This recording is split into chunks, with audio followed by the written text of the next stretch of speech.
श्रीमद भागवत महापुराण स्कंद चौथा अध्याय 18. पृथ्वीचे दोहन. मैत्रेय म्हणतात, विदुरा, यावेळी महाराज पृथ्वीचे ओठ रागाने थरथर कापत होते. त्यांची अशी स्तुती करून पृथ्वीने आपले हृदय विचारपूर्वक स्थिर केले आणि ते भीत त्यांना म्हणाले, प्रभो, आपण आपला राग शांत करावा आणि मी जी प्रार्थना करीत आहे ती लक्षपूर्वक ऐकावी. कारण बुद्धिमान पुरुष भ्रमराप्रमाणे सर्व ठिकाणाहून सार ग्रहण करतात. तत्वज्ञानी मुनींनी या लोकांत आणि परलोकात मनुष्याचे कल्याण करण्यासाठी पुष्कळ उपाय शोधून काढले आणि ते उपयोगात आणले आहेत. त्या प्राचीन ऋषींनी सांगितलेले उपाय याही काळात जो मनुष्य श्रद्धापूर्वक चांगल्या तऱ्हेने आचरणात आणतो तो सुलभपणे इच्छित फळ प्राप्त करून घेतो. परंतु जो अज्ञानी पुरुष त्याचा नादर करून आपल्या मनाने कल्पितलेल्या उपायांचा अवलंब करतो त्याची केलेले सर्व उपाय वारंवार निष्फळ होतात. राजन, पूर्वी ब्रह्मदेवांनी जे धान्य इत्यादी उत्पन्न केले होते ते यम नियमादी व्रताचे पालन न करणारे दुराचारी लोकच खाऊन टाकतात असे मी पाहिले आहे. लोकरक्षक अशा आपण राजे लोकांनी माझे पालन आणि आदर करावे सोडून दिले. म्हणूनच सर्व लोक चोराप्रमाणे झाले आहेत. ज्याप्रमाणे यज्ञासाठी लागणाऱ्या औषधी मी लपवून ठेवल्या आहेत. आता पुष्कळ कालावधी झाल्याने माझ्या पोटात ती धान्य निश्चितच जीर्ण झाली आहेत. पूर्वीच्या आचार्यांनी सांगितलेल्या उपायांनी आपण ती बाहेर काढावीत. हे वीर, जर आपल्या सर्व प्राण्यांचे कल्याण आणि बलाची बुद्धी करणारे अन्न हवे असेल तर आपण मला योग्य असे वासरू, दोहन पात्र आणि दोहन करण्याची व्यवस्था करा.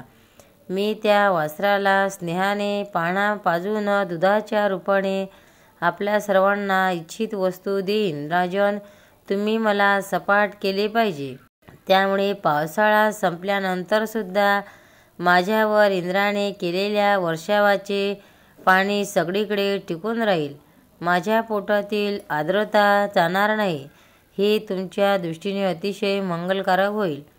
पृथ्वीने सांगितलेल्या या प्रिय आणि हितकारी वचनांना स्वीकार करून महाराज पृथूने स्वयंभू मनुला वासरू बनवले आणि आपल्या हातावर सर्व धान्यांची धार काढली. पृथूप्रमाणेच इतर समजूतदार लोकसुद्धा सगळीकडून सार ग्रहण करतात. म्हणून त्यांनी पृथ्वीने वंश केलेल्या पृथ्वीकडून आपल्याला इच्छित वस्तू प्राप्त करून घेतल्या. हे विदुरा, ऋषींनी बृहस्पतींना वासरू बनवून वाणी, मन आणि स्त्रोतरूप पात्रात पृथ्वीच्या वेदरूप पवित्र दुधाचे दोहन केले. देवतांनी इंद्राची वासरू म्हणून कल्पना करून सुवर्णमय पात्रात अमृत, मनोमल, इंद्रियबल आणि शारीरिक बालरूपी दुधाचे दोहन केले.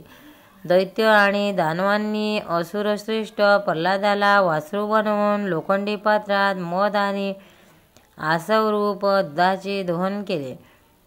गंधर्व आणि अप्सरांनी विश्वाससूला वासरू बनवून कमलरूप पात्रामध्ये संगीत माधुर्य आणि सौंदर्यरूप दुधाचे दोहन केले. शास्त्रदेव पितृगणांनी आर्यमाला वासरू बनवले आणि मातीच्या कच्च्या मडक्यात श्रद्धापूर्वक काव्यरूप दुधाचे दोहन केले.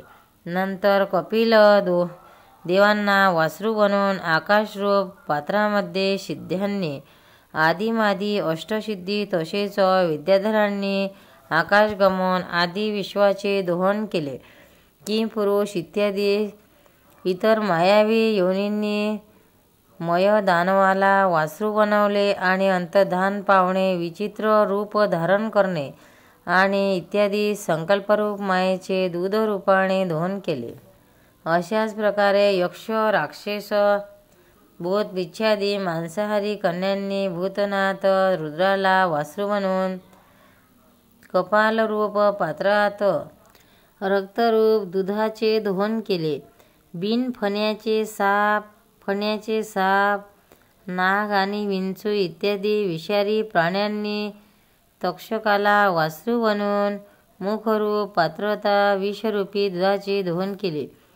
पशूंनी बैलाला वासरू बनवून वनरूप पात्रतामध्ये गवतरूप दुधाचे दोहन केले. मोठमोठ्या दाढा असणाऱ्या मांसभक्षी जीवांनी सिंहरूप वासराद्वारा आपल्या शरीरारूप पात्रता कच्च्या मांसरूपी दुधाचे दोहन केले. तसेच पक्ष्यांनी गरुडाला वासरू बनवून किडे पतंग असे हालचाल करणारे आणि फळे इत्यादी स्थिर पदार्थाचे दूधरूपाने दोहन केले.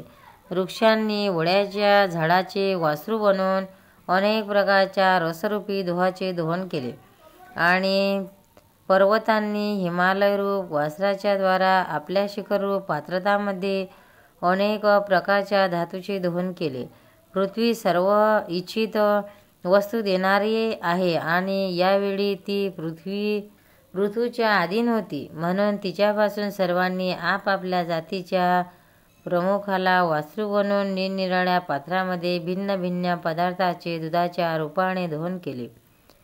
कुरुक्षेत्र विदुरा, अशा प्रकारे पृथ्वी इत्यादी सर्व अन्न ग्रहण करण्यानी वेगवेगळी दोहनपात्रे आणि वासराच्या द्वारे आपापले भिन्न भिन्न अन्नरूप दूध पृथ्वीपासून दोहन घेतले.